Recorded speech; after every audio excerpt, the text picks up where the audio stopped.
Astronom astroloji dünyasına hepiniz hoş geldiniz arkadaşlar. Ben hermetik astroloğunuz Berçin. Bugün sizinle herkesin de konuşmuş olduğu bu senenin son iki tutulmasından biri olan Balık burcuna gerçekleşecek kanlı ay tutulmasından size bahsedeceğim. Balık burcunun 15 derecesinde gerçekleşecek 15 derece aslında kraliyet derecesi olarak adlandırılır ve önemli bir derecedir.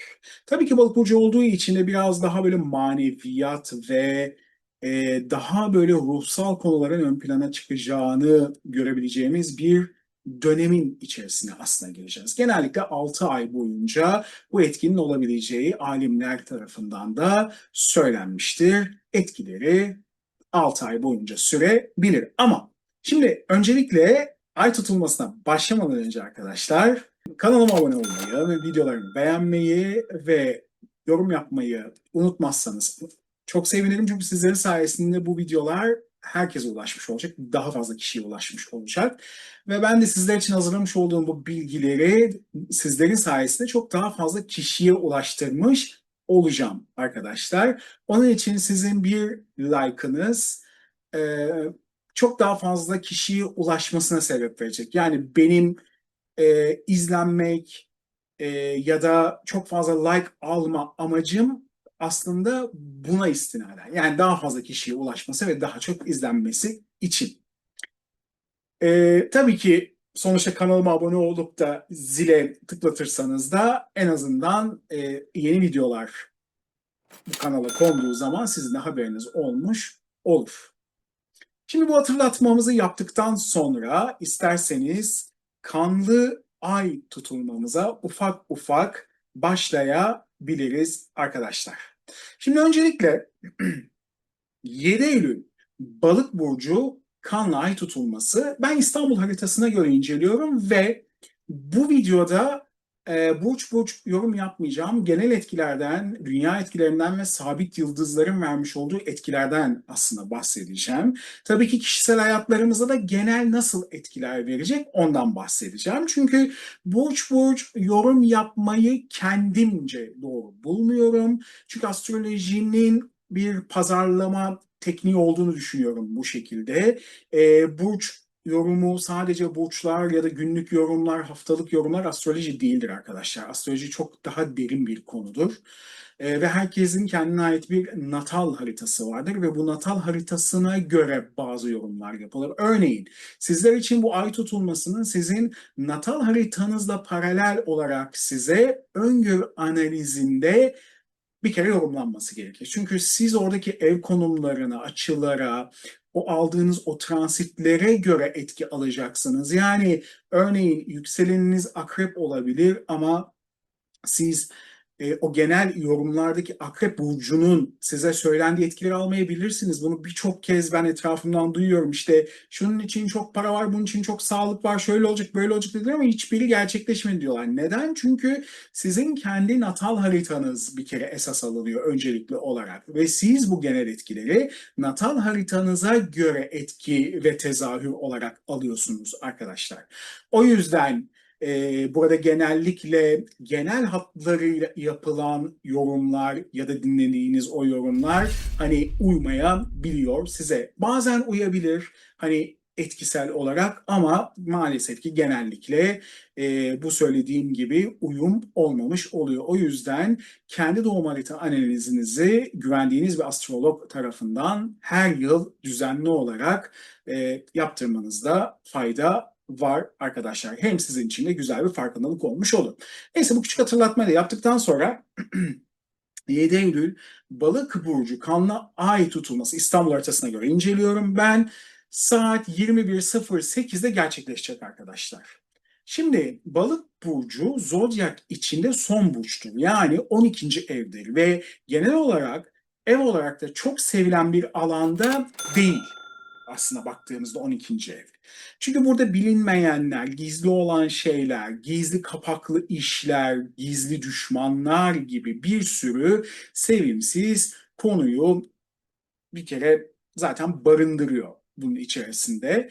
Ama şöyle de bir konu var. 12. ev vurgusu natal haritada herhangi bir gösterge, işte bir Güneş, bir Jüpiter, bir Uranüs ya da herhangi bir gezegenin vurgusunun orada kuvvetli olması, mesela çok fazla ünlü insanlarda görüyorum. Mesela Madonna'nın Güneşi 12. evdedir gibi. Yani her zaman sıkıntılı ya da problemli dediğimiz bir alan değildi. Çünkü Doğu aksı her zaman kendini ön planda ve tek başına gösterebilme yeteneğine sahiptir. Batı aksı ise biraz daha böyle içe dönük ve başkalarına ihtiyaç duyarlar kendilerini ön plana çıkartmaları için. Onun için mesela Doğu aksında haritada olan o gezegenler, özellikle 12. Yani bizim oryantal dediğimiz o konumda olduğunda çok daha kendini vurgulu, ön planda ve hani hayat içerisinde de kendini vurgulu şekilde çıkartabiliyor. Yani sanıldığı gibi 12. ev o kadar da kötü çalışılan bir ev değil.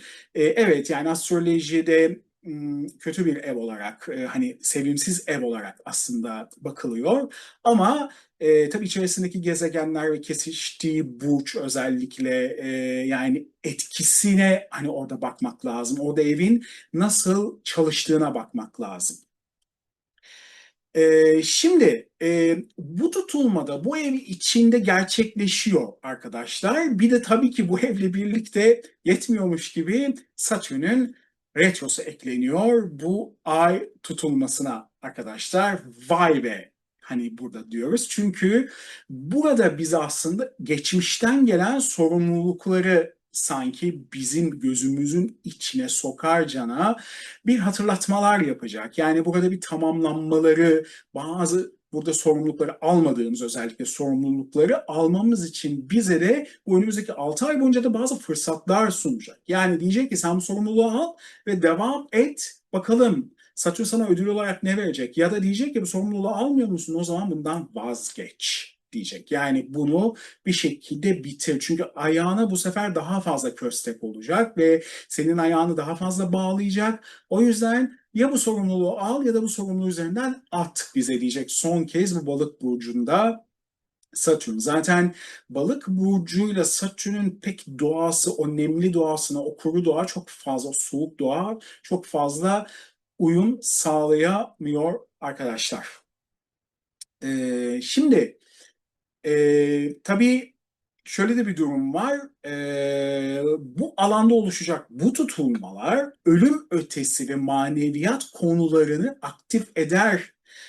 Birçok alanda bir şekilde görünür oluşabilir ve bize bu şekilde de hisleri kuvvetli bir şekilde verebilir arkadaşlar. Yani bu etkide çevremizdeki titreşimlere, insanların duygularına ve kolektif bilinçten gelen mesajlara karşı oldukça alıcı hale geleceğiz bu dönem içerisinde. Burada bireyselliğin ve kendi yolumuzu çizmenin önemini bilsek de kendimiz içsel olarak başkalarının ihtiyaçlarına duyarlı ve onların etkilerine açık bir yapıya sahip olacağız aslında bu dönemde.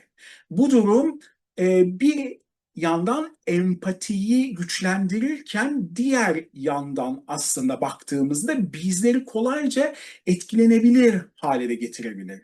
Ve bu etkileşimler rüyalar aracılığı ile de bize gelebilir arkadaşlar. Özellikle tutulma haftası, yani 7 Eylül'den sonrasında rüyalara çok dikkat etmek aslında gerekiyor. Çünkü genellikle mesajcı rüyalar olacaktır. Yani sizin için belki de karar veremediğiniz bir şeyler hakkında size ipuçları verebilir. O şekilde yol almanızı sağlayabilir. Bu dönemde rüyalarınıza dikkat etmenizi özellikle öneriyorum arkadaşlar. Şimdi ufukta yükselen tabii burada boğa burcu var. Ve burada boğa bize ayakların yere sağlam basmak aslında gerektiğini ve güven duygusunu hatırlatıyor. Çünkü burada bir soruna işaret de ediyor. Bir sorun olacak ve bu da güven konusunda maddi yine kaygılar konusunu ortaya çıkaracak. Çünkü burada ciddi sorunların yaşanabileceği ve gerçekten iyi analiz etmeden ve araştırmadan güven içerisinde hareket edilirse ciddi şekilde yine kayıpların ve e, bu Yine bu kayıplar sonunda ise mental olarak ciddi sorunların oluşabileceğini işaret etmekte buradaki bu ay tutulmasında. Şimdi önümüzdeki 6 ay kiminle yol aldığınız, işte ilişkilerinizde gerçek olmayan ne? Aynı zamanda burada korkularınız yoksa en büyük sınavınız mı olacak? Hani bunlarla mı yüzleşeceksiniz? İşte bu konular ön plana çıkacak biraz. Ve hani az önce de size yaptığım gibi, söylediğim gibi burada rüyalara ve iç sezilerinize gerçekten aslında bu ay tutulması sonrasında ciddi şekilde güvenmeniz aslında burada gerekiyor. Çünkü burada sorumluluğu alırsanız kendiniz için yol almış olacaksınız. Eğer ki o sorumluluğu almazsanız da kendiniz için o yol maalesef ki alınmamış olacak arkadaşlar. Bir nevi size güvenin rehberini sunmuş olacak. Yani güvenmeli miyim? Eğer ki buna güveneceksem analiz yapmalıyım. Eğer ki analiz yapmazsanız ciddi sıkıntı ve kayıplar ve bu şekilde de mental olarak da sizde sıkıntı ve problemler oluşturabilecek konular ortaya çıkabilir. 12. ev olduğu için biraz bu konuda hassas bir etkiyi ortaya çıkartacaktır genel olarak arkadaşlar. Aynı zamanda bu tutulma ruhun derinliklerinde sürekli bir huzursuzluk ve arayış hissiyatı da yaratabilir. Ve evrensel plana hizmet isteğini arttırdığı için egomuzun sınırlarını aşmamızı ve yüksek benliğimizle temas etmemizi de talep edecektir bu ay tutulması. Bu süreci başarıyla yönetmek büyük önem bir kere taşıyor. Zira gerçek gücümüz ancak ego ötesine geçebildiğimizde açığa bir şekilde çıkacaktır. Tutulma enerjileri bize durağanlıktan hoşlanmayan ve değişim ve yenilik arzusuyla dolu bir yapı da sunacak. Böyle bir enerjiyi de verecek. Bu nedenle sürekli yeni deneyimlere yönelme ve farklı bakış açıları geliştirme ve bilinmeyen yollara adım atma isteğini de bize arttırabilir. Yaşam yolculuğumuzun bu döneminde, yani bu yılın bu çeyreğinde, son artık hani çeyrek diyebilirim, ani yön değişiklikleri, hızlı kararlar ve inişler çıkışlarla dolu bir yol bizi aslında bekliyor olacak. Bu etkiler bazen belirsizlik yaratabilir hayatlarımızda, fakat aynı zamanda bizi gelişime ve dönüşüme de davet edecektir. Ona göre yol alıp belki de 2006'ya bu şekilde 2026 nereden çıktı? 2026'ya bu şekilde hazırlanmamızı belki de sağlayacak. Yani tabii bu tutulma önemli. Tabii bunun hemen akabinde biliyorsunuz bir güneş tutulması da olacak. O tutulma da çok önemli. Onunla da ilgili de bir video hazırlayacağım. Allah nasip ederse. Onu da yayınlayacağım. İşte bu iki tutulma aslında 2026 için bize bir ipucu veriyor. Yani yol almamız adına belki de kadersel olarak işte geçmişteki sorumlulukları bırakmak ya da o geçmişteki sorumlulukları almadıysak onları alıp tamamlamak, bir şeylerde karar vermek adına arkadaşlar.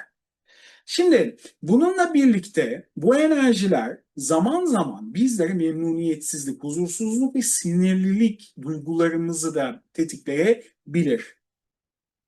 İçsel bir kere gerilimler olabilir.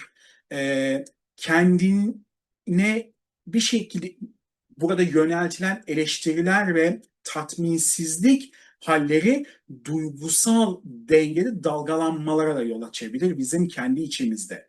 Eğer bu dalgalanmaları farkında olmadan büyütürsek ruhsal yıpranma bedensel sağlığı da olumsuz bir kere yönde etkileyecektir ki hemen 21'inde biliyorsunuz ki Başak'ın 29 derecesinde olacaktır. O güneş tutulması sağlık anlamında çok daha fazla ön plana bazı şeyleri aslında çıkartacaktır. O yüzden burada bizi bir hazırlama aşamasında olacak. İşte bu yüzden zihinsel ve duygusal o dengeyi korumak tutulma sürecinde en kritik bence nokta. Unutmamak gerekir ki bir kere beden sağlığın daima zihinsel ve ruhsal sağlığın bir yansıması, öyle değil mi? İçimizde bir kaçak varsa, bir problem varsa işte o kaçağı onarmadan bütünü korumak mümkün olmayacaktır. İşte burada frekansımız düştüğünde ya da bozulduğunda riskler ortaya bir kere çıkacak. İşte sıkıntılar olmuş olacak. Bu nedenle de her zaman frekansımızı yüksek ve dengeli tutmak bir kere gerekiyor. Bu dönemde adeta bir koruma kalkanı görevi bir şekilde oluşturmalıyız. İşte bunları meditasyonla yapabilirsiniz ya da farklı spiritüel tekniklerle yapabilirsiniz ama burada ruhunuzla alakalı, yani kendi auranızla alakalı. Biliyorsunuz ki fiziksel bedenimizin dışında bedenlerimiz var. Yani eterik bedenimiz var, auramız var, öyle değil mi? İşte astral bedenimiz var, kozal bedenimiz var ve bu 4 tane katmandan aldığımız etkiler var. Yani insanlarla yapmış olduğumuz iletişim var, öyle değil mi? Şimdi siz bir insana şöyle durun, şöyle insana gözünüzle bakın ama insan size bakmasın. Belli bir süre sonra o gözler hemen size döner bakar. Niye? Çünkü siz bir titreşim gönderirsiniz karşı tarafa. Buradan, üçüncü gözden. Algılar onu ve direkt istemsizce şu şekilde gözlerini size çevirir ve size bakar. İşte burada dıştaki bedenlerin titreşimlerini almış oluyorsunuz. Onun için bu dönem 12. ev ruhsal ve manevi konuları çok fazla ön plana çıkarttığı için bu konularda arınmalar ve kendinizde bazı tamamlanmaları burada gerçekleştirmek çok çok önemli. Burada bir şifalanma konusu varsa ruhsal olarak, eğer böyle bir şey hissediyorsanız işte aslında tam bu ay tutulması ve sonrasında yapacağınız o çalışmalar ya da o meditasyonlar size gerçekten ilaç gibi gelecektir. Şimdi bir de bu tutulma etkisiyle birlikte özgüven eksikliğinin zaman zaman yüzeye çıkabileceğini size söyleyebilirim. Kendi değerimizi bilmek de içsel bir noktada başkalarının onayını arayabiliriz. İşte burada dışarıdan nasıl göründüğümüzü de merak edebiliriz. Bu da bize farkında olmadan dışa dönük bir rol oynamaya, yani özümüzdeki derinliği aslında arkadaşlar tam anlamıyla ortaya koymak yerine burada topluma uyum sağlamaya bizi yöneltebilir. Böyle bir eğilim ise aslında beraberinde yüzeyselliği de bize getirebilir. İşte tam bu nedenle dikkatli olmak gerekiyor. Çünkü kendi özümüzdeki değerleri görmezden gelmemek önem kazanıyor. Bu tutulmalar işte burada genellikle hayatımızda bir dönüm noktasını işaret ediyor. Bu dönemde ortaya çıkan hassasiyetler aslında bizleri yeniden yapılanmaya ve bir şekilde değişime de aslında bizi davet ediyor. Ancak bu değişim tabii ki kolay olmayacaktır bazılarımız için. Çünkü hem içsel olarak burada korunma ihtiyacımız hem de yeniliğe duyduğumuz o arzu arasında sıkışıp bir şekilde kalabiliriz ve bu da duygusal olarak dalgalanmalara neden olabilir. İşte bir yanımız güvende kalmak isterken diğer yanımız yepyeni deneyimlerin aslında kapısını aralamak isteyebilir. Böyle bir etki içerisinde olabiliriz arkadaşlar. İşte bu da bizi biraz maceraya itmiş olacaktır. Şimdi bütün bu süreç bize kendi içsel deneyimimizi kurmanın nasıl ve ne kadar hayati olduğunu hatırlatacak. Dengeyi bulduğumuzda yalnızca kendimiz için değil, çevremiz için de daha güçlü, daha ilham verici bir figür haline aslında geleceğiz. İçimizdeki potansiyeli arkadaşlar cesaretle ortaya koyduğumuzda hem başkalarına ışık tutabilir hem de yol gösterici olabileceğiz. Aslında tutulmanın bize mesajı tam da bu olacak. Kendi özümüzü unutmadan dış dünyanın koşullarına uyum sağlamak ve bu ikisini dengede tutarak ilerlemek. Böylece bu dönem önünüzdeki 6 ay sadece zorluklarla değil, aynı zamanda içsel gücümüzü fark ederek daha yaratıcı, daha yenilikçi ve daha bilinçli bir şekilde kendimizi ifade etme fırsatıyla dolu anları bize getirmiş olacak arkadaşlar. Yani tutulmanın genel etkileri bize hayatlarımıza bu şekilde olacak. Şimdi bu genel etkileri dinlediniz, aldınız, Bu tutulmayı biraz astroloji biliyorsanız hangi evinize denk geliyorsa oraya bakarak ve evinizin dispozitörü yani bu tutulma ay burada balık burcunda olacağı için Jüpiter'e bakın ve Neptün'e bakın. Sizin haritanızda hangi konumda ve bu tutulmadan nasıl etkiler alıyorlar? O evde o gerçekleşen o tutulma size oradaki o gezegenlerle etkileşimde neleri vaat edebiliyor? Biraz astroloji bilginiz varsa bu şekilde bakabilirsiniz. Hani en basit, en size basic yoluyla bu şekilde söyleyebilirim. Ama dediğim gibi herkes işte kendi natal haritasına göre etkisini alacak arkadaşlar. Bilginiz olsun.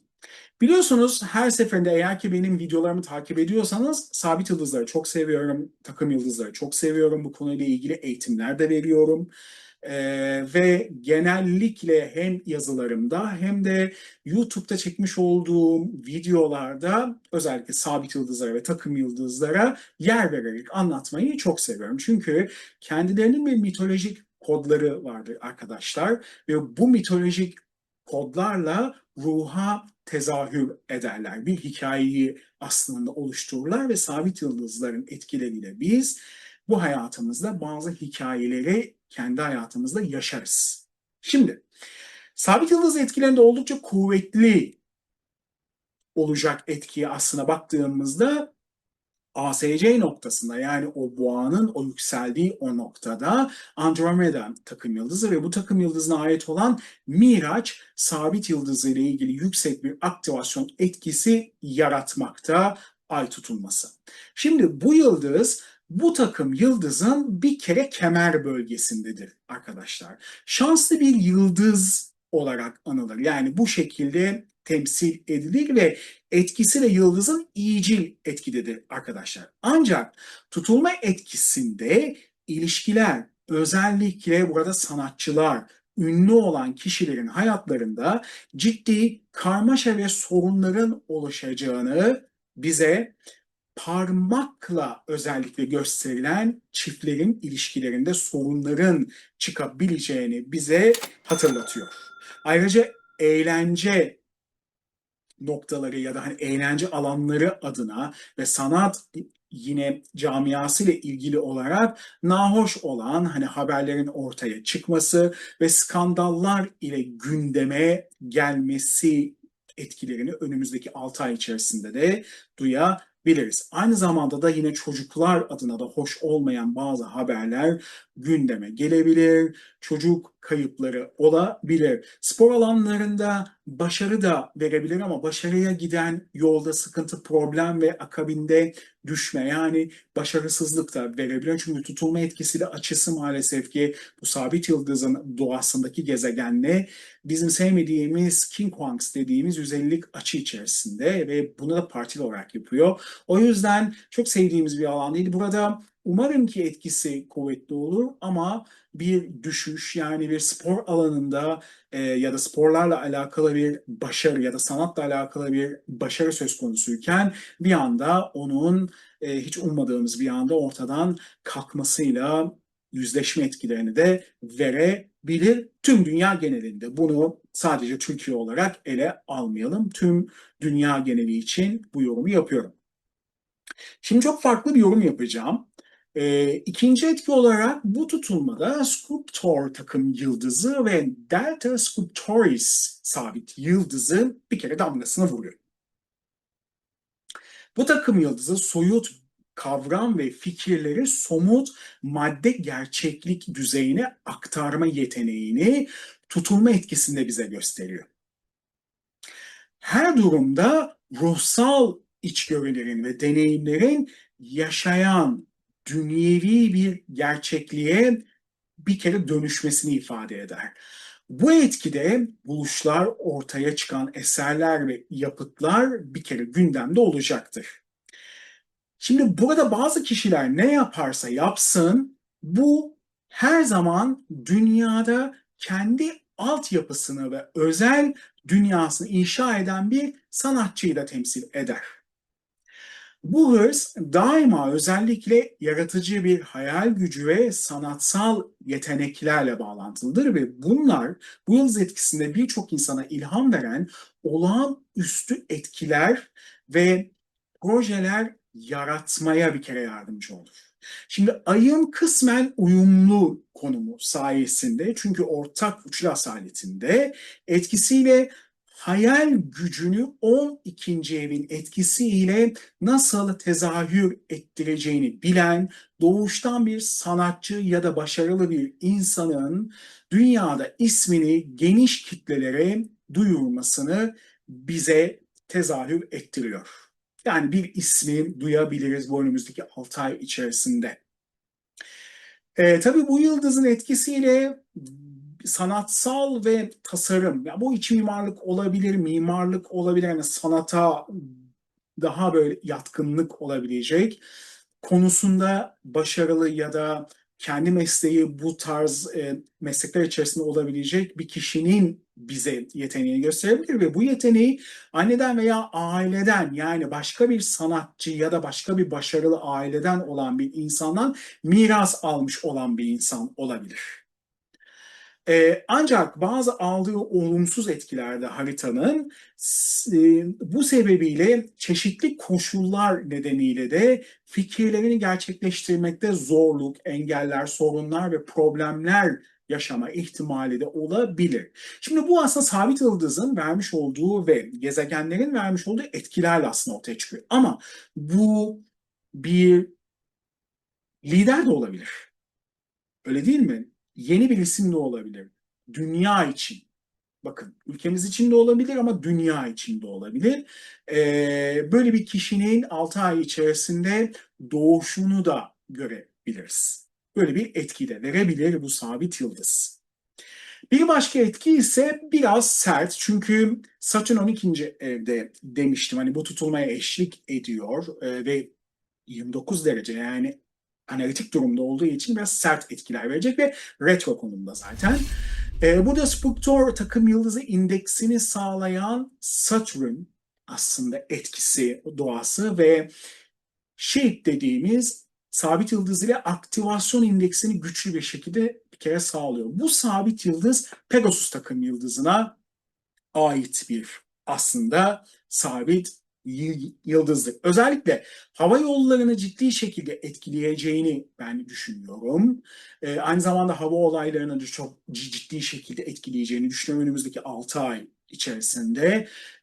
Mesela çok sert bir kışın habercisi olabilir bizim için veya dünya için, kış dönemini yaşayacak olan ülkeler için. Çünkü burada soğuk, özellikle bol kar yağışının olduğu bir kışı da yaşayabiliriz. Bu yıldız etkisinden sert olacak ve sıkıntı ve sorunları ortaya çıkartacaktır. Hava trafiği, uçaklar, uzun uçuşlar, yani kıtalar arası uçuşlarda riskler olabilir. Çünkü plütonik bir yapıdadır bu sabit yıldız ve böyle olmasının da bir sebebi var ama bunu derslerde anlatıyorum. Çünkü ölüm vurgusu çok net ortaya çıkar bu sabit yıldızla arkadaşlar. Ve burada bizim astrolojide malefik dediğimiz Satürn'le kavuşumda olduğu için de bu etki daha da hiddetlenmiş oluyor. Çünkü bu önümüzdeki 6 ay yine boyunca intiharlar, suda boğulmalar, cinayetler dünya genelinde bir kere görülebilir. Ordu ve donanmalar adına ciddi riskler oluşabilir. Önümüzdeki 6 ay boyunca görebiliriz. Bunları görebiliriz. Mesela özellikle savaş bölgesindeki o sıcak bölgeler adına ciddi sıkıntıları ortaya çıkartabilir. Hani halkın buralarda ciddi sorunlar yaşaması ve salgın hastalıklarla alakalı bir takım sıkıntıların da ortaya çıkması 12. evin burada etki olarak çok fazla vurgu kazanmasından dolayı bu tarz etkileri bu tutulma sonrası ulaşabileceğini öngörebilirim arkadaşlar. Dünya etkilerine baktığımız zaman ise burada sabit yıldız etkilerinden sonra kapalı alanlar adına yeni düzenlemeler gelebilir. İşte özellikle hapishaneler, hastaneler, bakım evleri, işte hayır kurumları gibi etkilerde yenilikler, girişimler ya da düzenlemeler gibi güzel, iyicil etkiler oluşabilir. Korku ve endişenin olduğu durumlar bir kere ülkeler içerisinde yaşanabilir. Harcamalarda kısıtlamalar yaşanabilir. Özellikle maddi kayıp korkusunda artışlar bir kere gözlemlenebilir ve bu konuda da huzursuzluklar olabilir. Yani pahalılık olabilir ya da ülkeler adına bazı enflasyonist sıkıntılar oluşabilir. Ya da parayla alakalı bazı dönüşüm ya da yaptırımlar gerçekleşebilir ve bunlar maalesef ki sıkıntılar oluşturabilir. Ülkelerin iç güvenlik bir kere konuları gündeme gelebilir ve bu alanlarda da bazı düzenlemeler, önlemler alınabilir. Tabii burada sabit yıldızların etkisini özellikle su baskınları, aşırı ani başlayan yağışlar ve sel felaketleri oluşabilir. Özellikle çalışan kesimler adına yani mavi yakalar adına protestolar ya da grevler ya da yürüyüşler yapmaları söz konusu olabilir. Hani özellikle maaşlar üzerindeki sıkıntılı bazı konular için. E, Dünya genelinde enfeksiyon hastalıklarına karşı özellikle dikkat edilmesi gerekiyor. Sinir sistemi ve lenf sistemi ile alakalı sıkıntılar ve özellikle bunu baskılayacak bazı boşaltım sistemi ile ilgili enfeksiyon ya da virüsle alakalı bir takım problemler gelişebilir bu önümüzdeki 6 ay içerisinde. Belki bunları duyabiliriz bu kış.